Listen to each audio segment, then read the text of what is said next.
हिंदी की कक्षा में आप सभी का स्वागत है प्यारे बच्चों। तो आज जो हम विषय कर रहे हैं वो है पुनरावृत्ति रचना के आधार पर वाक्य भेद।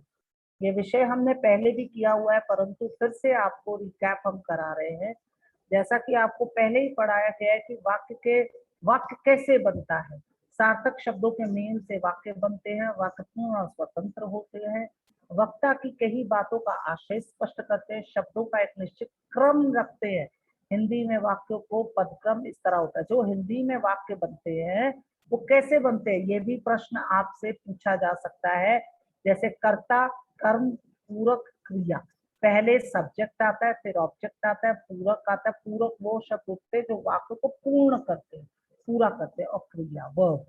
तो वाक्य भेद के आधार, कक्षा 9वीं में आपने वाक्य अर्थ के आधार पढ़ा और कक्षा 10वीं में आप रचना के आधार पर वाक्य पढ़ रहे हैं। वाक्य रचना के आधार पर 3 भेद होते हैं: सरल, संयुक्त और मिश्र। सरल मतलब साधारण वाक्य, एक कर्ता तथा एक क्रिया के मेल से बनता है। इसमें कोई उपवाक्य जुड़ा हुआ नहीं होता, मतलब एक ही कर्ता और एक ही क्रिया हो। कर्ता अर्थात सब्जेक्ट और क्रिया अर्थात वर्ब। अब आ जाइए, सरल वाक्यों की रचना मुख्यतः 2 घटक से होते हैं: उद्देश्य और विधेय। ये महत्वपूर्ण है, ये एमसीक्यू में पूछा जा सकता है। उद्देश्य वाक्य के जिसके बारे में कुछ बताया जाता है उसे उद्देश्य कहा जाता है। इसे कर्ता भी कहा गया। आपको पहले ही बोल दिया गया कि सरल वाक्य वो होते जिसमें कर्ता हो, मतलब सब्जेक्ट। आप पढ़ा हुआ आपने क्या कहते हैं, पिछली कक्षाओं में भी सब्जेक्ट और प्रेडिकेट आपने पढ़ा होता। उद्देश्य एक तरह से सब्जेक्ट और विधेय प्रेडिकेट। उद्देश्य कभी एक शब्द का होता है, कभी इसकी विशेषता बताने वाले शब्द इसमें जुड़ जाते हैं, तब यह कई शब्दों के मेल से बनता है। जैसे पौधे बढ़ने लगे हैं, छोटे बड़े सभी पौधे बढ़ने लगे। मतलब यहाँ देखो, पहला वाला वाक्य में पौधे है उद्देश्य, बढ़ने लगे हैं विधेय। छोटे बड़े सभी पौधे, ये हो गया उद्देश्य, बढ़ने लगे हैं विधेय।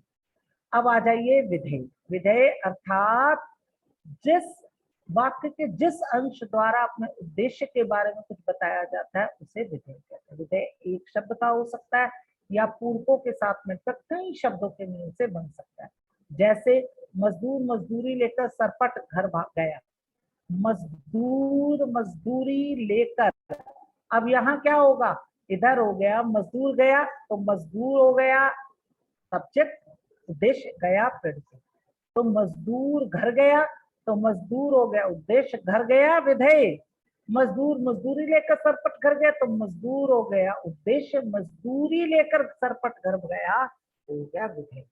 तो यहाँ आप देखिए, अन्य उदाहरणों में राम के अनुज लक्ष्मण ने परशुराम का क्रोध भड़का दिया। राम के अनुज लक्ष्मण ने, ये यहाँ तक हुआ उद्देश्य, परशुराम का क्रोध भड़का दिया, ये है विधेय। तो ऐसे जो वाक्य होते हैं वो सरल वाक्य के अंतर्गत आते हैं। संयुक्त, 2 या 2 से अधिक वाक्य समुच्चय बोधक अव्यय से जुड़े होते हैं, उन्हें संयुक्त वाक्य कहते हैं।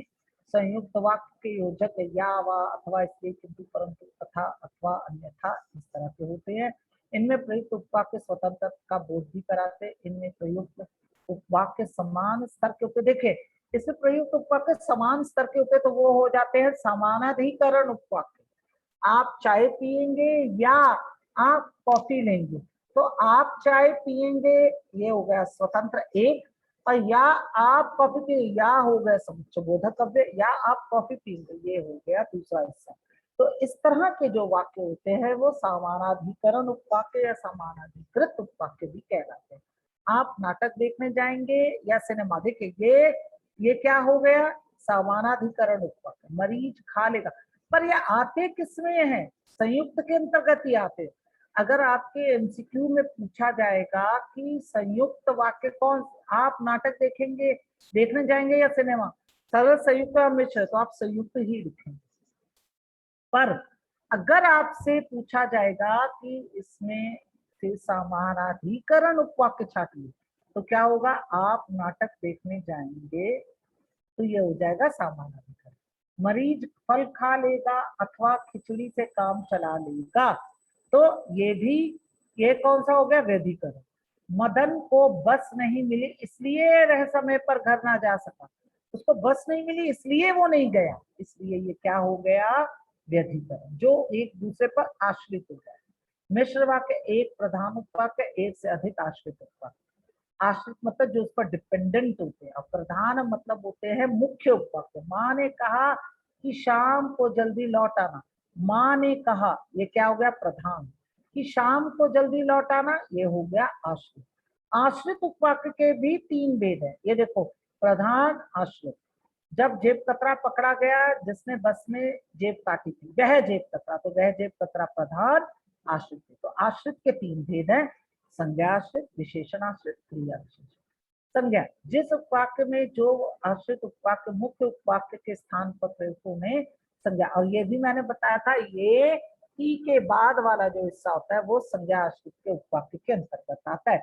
अब छात्र समझ गए कि 8वीं तक उन्हें कोई फेल नहीं कर सकता, तो अब छात्र समझ गए संज्ञा, सॉरी, प्रधान की 8वीं तक फेल नहीं कर सकेंगे ये संज्ञा आश्रित उपवाक्य। इस तरह विशेषण में जो, जिसने, जिन्होंने ऐसे लगाते हैं।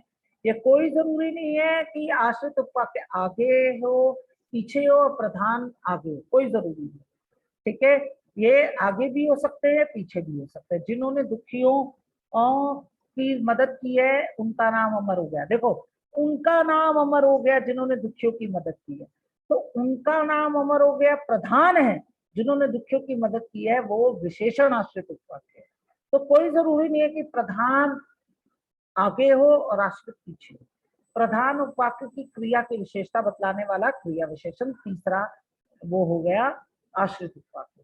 जहां साफ सफाई होती है वहां ईश्वर का वास होता है। देखो, जहां साफ सफाई होती है, ये क्रिया विशेषण, वहां ईश्वर का वास होता है, वो हो गया प्रधान उपवाक्य। जैसे ही अलार्म बजा वैसे ही वह बैठ गया, जैसे ही अलार्म बजा, ये क्या हो गया, क्रिया विशेषण, और वैसे ही उठ गया, ये हो गया प्रधान। ये देखो, जिस तरह से तुमने पद परिचय में देखा था क्रिया विशेषण, काल, परिमाण, तो वो उस हिसाब से भी अगर आपको वो समझ में आ रहा है तो करें, नहीं आ रहा तो आप क्रिया विशेषण में भी मार्क करोगे तो भी चलेगा। इसके बाद वाच्यिक रचनांतरण में भी सरल, आपको पता है संयुक्त, सरल से संयुक्त जो होता है वो और किंतु परंतु इसलिए अथवा लगता है। तो जब आप इस तरह से करेंगे तो आपको समझ में आ जाएगा एमसीक्यू में कि ये सरल है, संयुक्त है या मिश्रित। वाक्य रचनांतरण और आश्रित उपवाक्य दोनों तरह से आपसे पूछे जा सकते हैं। मुझे उम्मीद है कि रिकैपिचुलेशन अर्थात रिवीजन में ये नोट्स हमने आपको अपनी कॉपी में लिखवाए हैं, इसे पुनः एक बार पढ़ें। अब मैं अपनी वाणी को विराम दूंगी। धन्यवाद।